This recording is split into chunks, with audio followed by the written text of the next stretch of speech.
मैं आपको पढ़ाऊँगा बहुत ही अमेज़िंग बुक और बुक का नाम है धन संपत्ति का मनोविज्ञान और इसके राइटर हैं मॉर्गन हाउसल।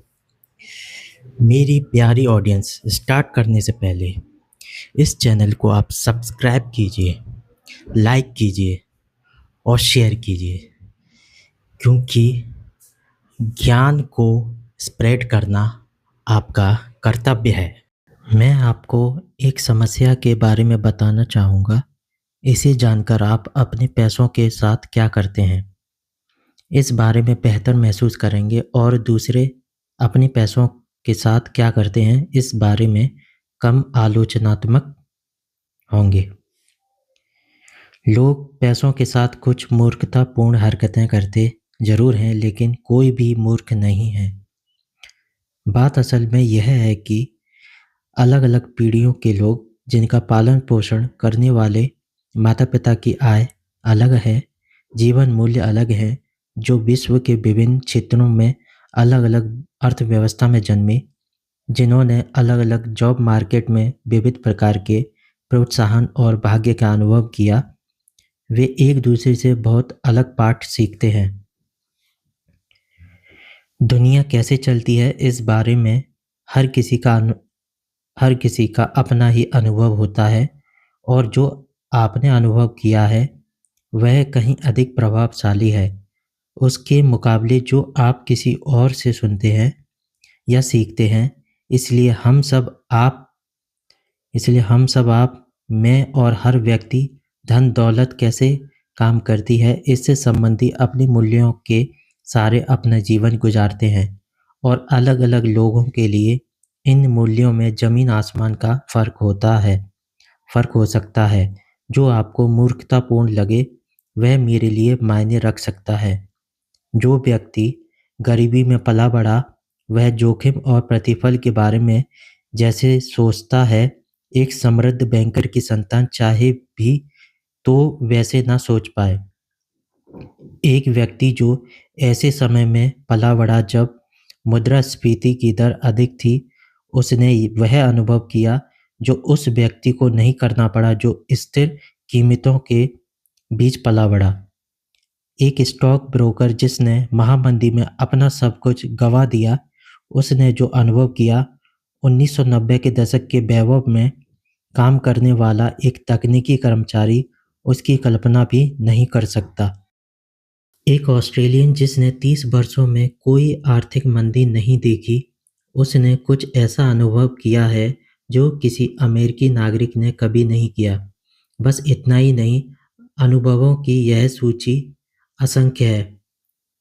आप धन दौलत के बारे में कुछ ऐसा जानते हैं जो मैं नहीं जानता और इसका विपरीत भी उतना ही सच है।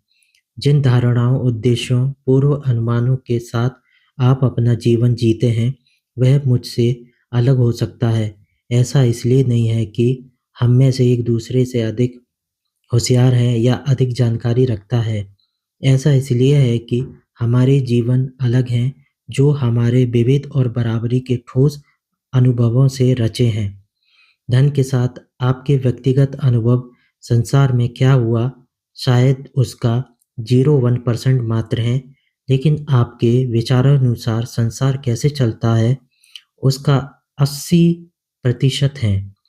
इसलिए समान रूप से होशियार लोग इस बात पर बहस कर सकते हैं कि मंदी कैसे और क्यों होती है, आपको निवेश कैसे करना चाहिए, आपको किसे प्राथमिकता देनी चाहिए, कितना जोखिम उठाना चाहिए, आदि। 1930 के अमेरिकी पराखी अपनी किताब में फ्रेडरिक लुइस एलन ने लिखा कि महामंदी ने लाखों अमेरिकियों को उनके शेष जीवन काल के लिए अंदरूनी तौर पर प्रभावित किया है, लेकिन अनुभवों में काफ़ी विभिन्नता। 25 वर्ष बाद जब जॉन एफ कैनेडी राष्ट्रपति चुनाव में लड़ रहे थे, एक रिपोर्टर ने उनसे पूछा कि उन्हें महामंदी के बारे में क्या याद है। उन्होंने टिप्पणी की, मुझे महामंदी के बारे में कोई प्रत्यक्ष जानकारी नहीं। मेरा परिवार दुनिया के सबसे धनी परिवारों में से एक था और यह उस समय काफ़ी था। हमारे पास बड़े घर, नौकर चाकर थे और हम बहुत घूमा-फिरा करते थे। जो चीज़ मैंने प्रत्यक्ष रूप से देखी, वह बस यह थी कि मेरे पिता ने कुछ और मालियों को सिर्फ़ इसलिए काम पर रखा कि उन्हें नौकरी मिल जाए, जिससे वे अपना पेट भर सकें।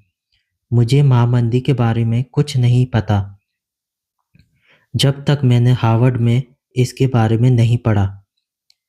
यह 1960 के चुनाव का एक मुख्य मुद्दा था। लोगों को लगा कि कैसे कोई ऐसा व्यक्ति अर्थव्यवस्था की बागडोर संभाल सकता था, जिसे पिछली पीढ़ी के सबसे बड़े आर्थिक वृत्तांत की कोई जानकारी ही नहीं थी। इसका क्षतिपूर्ण काफ़ी हद तक जेएफ के द्वितीय विश्व युद्ध के अनुभव के द्वारा हो गया। यह पिछली पीढ़ी में व्यापक एक दूसरा भावनात्मक अनुभव था, जो उनके मुख्य प्रतिद्वंदी होवर्ड हम्फ्रे के पास नहीं था।